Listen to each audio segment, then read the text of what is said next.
welcome back to my channel. Wishing you all a very happy new year for 2023. May all your goals come true. And talking about goals, I know it is that time of the year when you try to define new goals and strategies for the upcoming year. But what's more important than defining these goals is to learn from your mistakes of last year. So for you guys, today I have my worst reads of 2022. In other words, books I read in 2022 so you don't have to. So the first book that I have for you guys is As a Man Thinketh by James Allen.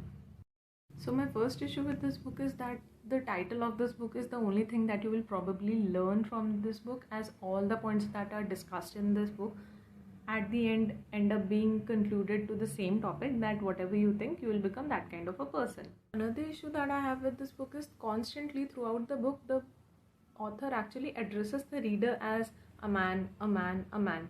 And after a certain point of time, it becomes really unnerving. Apparently, by the time this book was written, there were no women at that particular point of time, or they were not probably thought of being capable of thinking in any particular process or something. That's probably why this has been shoved into such a particular direction. If I actually have to tag this book into a Bookstar challenge, this would be tagged under the topic Bookstar made me read this book, but I wish I didn't. Next on the list, we have Reminders of Him by Colleen Hoover. Now I know this book is quite controversial when we talk about, but I'm here to share my opinions, so here it goes. If you actually have a thinking that being hot and being skilled at the techniques of letter writing can get you away with probably anything, this would be a great book for you. If not, this might be a bummer. There are so many instances in this book that practically feel like this can only happen in a book, not in real life kind of a thing. I understand this is a fiction, but this is a contemporary fiction, not a fantasy fiction, that I'll be opening my doors of imagination to practically anything and everything that the authors write. So things really need to make sense a bit at least. I'll give you a few examples. Meeting someone at the bar and immediately falling for each other. Thinking that a hair color change will be enough to stop people from identifying you in a town where you lived for so many years is ridiculous, honestly. And thirdly, the whole crux of the story, the ending where the game changes with a letter that's being read, the ending actually makes me feel that it's been adopted from a Bollywood movie of 1990s, I would say. You remember Hum Aapke Hai Kaun, where at the end they read a letter and swap, things change immediately. Next on the list, we have a book that actually pushed me into a reading slump for almost a month. It's none other than a fantasy book, Beneath the Burning Wave by Jennifer Hayashi Dance. Now my list of grievances for this particular book is pretty long, I would say. So I'll just start from the very beginning. The plot line. There is no plot build-up in this particular book. The book basically introduces you to different concepts of its fantastical elements in form of definitions like the ones mentioned in science textbook. You'll just mention one line about it and you go ahead mentioning different scenarios. And then you just start referencing those words here and then throughout the book, which makes no sense for the reader, because I'm sorry, I don't have enough information to process the whole concept. I'm not being educated enough regarding that plot or that word, what it means, why are you referencing it in this particular situation. Give me enough info at least about it. There's a reason why fantasy books actually have a detailed plot build-up to make sense to the reader, and sadly this book actually lacked it completely, which is why I did not like it at all. And adding to that, apart from the ancient island of Mu and the two twins who basically hate each other to the core, nothing else around them was making any sense. Why people were fighting, why people were hating each other, why people were making different rituals. So the storyline, I am really not clear which direction it was going in. Next on the list, we have a classic book, Crime and Punishment, which is a classic Russian literature. Please don't hate me for it.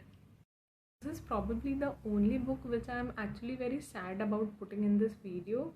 I am really sorry that I cannot embrace it with much love and affection as much as others could probably do for this book. The story of this book actually revolves around a man who is constantly committing various crimes one after another, somehow getting away with most of them, with shreds of humanity discussed here and there to keep things more interesting in the book. But after a while, the repetition gets so overwhelming that I started asking the questions to the character. Why are you doing this? What are you even doing? What is the even point of all this? When you start asking those questions to the character or to yourself, why am I even reading this book? It's a sign that you should stop reading it. And that's where I actually DNF'd this book at 378 pages or something.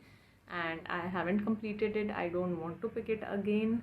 Maybe after a few years I might give this a try, but for right now it's a big no-no for me. It's a pretty chunky piece of literature. The final book in this list is Elektra by Jennifer Saint, which is a Greek mythology book. Now, it's very disheartening to bring two of my favorite genres, fantasy and Greek mythology, being mentioned into this video. But I can't really help. I have to share my honest opinions with you guys. Quick question, Elektra, where were you in the first half of this book? Now, after my experience of reading at least a dozen of Greek mythology books, all the books that I have ever read in this genre have always fallen the name of the person regarding whom the book is about, or the place about which the book is being talked about. For example, Song of Achilles, which is basically about Achilles from his childhood to his death. And you can check Circe, or you can also check Troy. So short में बोले तो the book basically does not mention Elektra until and unless the second half of the book is actually initiated. Other times it's basically discussing the story of Agamemnon, his wife, and the sister of Paris and Hector.